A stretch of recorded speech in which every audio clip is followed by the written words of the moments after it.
It's okay, I'm still single, I'm still figuring myself out, but fuck, that was a really good connection.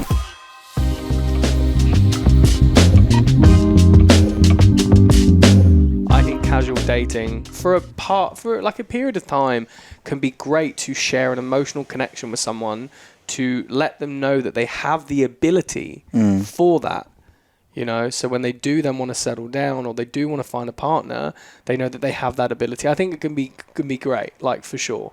But it does, if you aren't avoiding it, I think it does still take like an extra bit of effort to like not just have like casual sex, but have like a casual like relationship almost, you know. It's like the whole thing you were saying, like, you know, someone's in bed, they're talking to you about stuff, you're sharing stuff, there's a level of like vulnerability there. I think that can be great because in the back of their mind, it's still, there's this like safety net of like, it's cool, like, you know, this isn't like a long-term thing, but it's great, you know, and I've been there before and it really helped me to know, I can have these conversations and that's okay, I'm still single, I'm still figuring myself out, but fuck, that was a really good connection. Like, that was really nice to share that moment with that person. And you know, just because it was short-lived, it doesn't diminish like the experience that you had. What do you think? I agree. I think it's definitely very, very healthy. Obviously, different strokes for different folks. Some people just aren't into that kind of thing.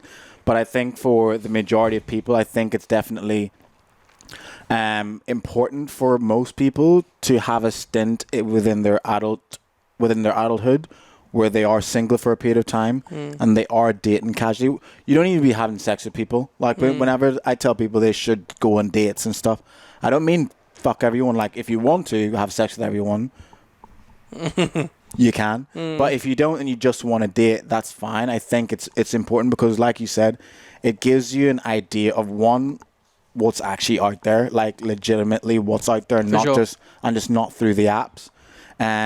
It gives you an idea of and helps you figure out what you like and what you don't like.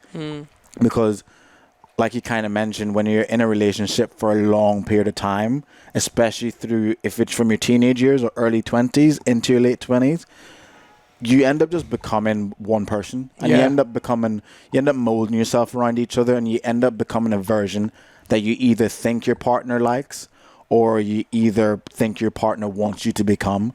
So whenever you get an opportunity and you break up with that partner, or you're just single or whatever, it is so good to be single, experience what's out there without the pressures of trying to please someone or trying to appease someone while you're doing that. Because, like I said, if you end up constantly jumping from one relationship to the other, like, there's no space for you to grow on your own outside of trying to impress or please another human being. Yeah, I like that. Yeah. I think that can be so important, just to take the time to soak in the kind of stuff that you want, that you like, just figure yourself out a little bit. If you were to give someone like and this is just a personal opinion, of course, spitting absolute facts. If you were to give someone like the do's and don'ts, if they're heading into like casual sex, casual relationships, what would be a do? A do? Or a don't, whatever you want to start with. It's up to you. A do would be say thank you. Maybe not say the actual word thank you, but show appreciation for the time that you've spent with that person. For sure. I think that is key, especially if it's maybe like the first time as well. Yeah. Because I feel like for a lot of people, especially if they're not doing casual dating often or doing casual sex often, or if it's their first time and they finally decide, you know what, fuck, I'm just going to do it. I feel like a lot of people could come away from that feeling a bit off and feeling a bit weird. It's like, oh, I've just done that. It's not my vibe. So I think saying thank you, saying how much you appreciate their time and the whole experience is one way to kind of negate that or help them feel a lot more comfortable with the experience and a lot more comfortable with actually doing it again. That would be one of my do's. I was going to say, you can say thank you to someone and not have to worry that they're going to like overthink that, just by saying I had a good night and like enjoyed the evening. What's one of your do's? Yeah, one of the do's would be to organize a date.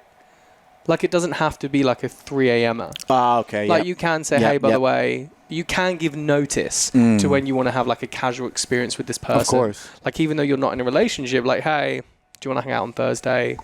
grab some food, get a bottle of wine, and chill for the evening. And that, I think, is okay, you know? Like, you're allowed to have that expectation, even if it is only casual.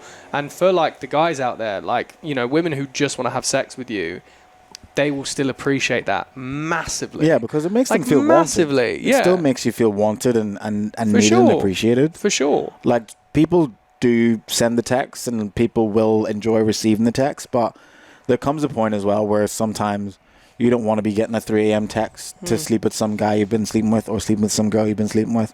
Sometimes it's actually nice if they message you during the day and say, oh, what are you up to on Thursday? Yeah. Do you want to hang out? Yeah. Even though you know you're hanging out to fuck. Yeah, it's nice. It's still nice to know that they've thought of you before and is planning to actually hang out with you and in it the doesn't have future. to be anything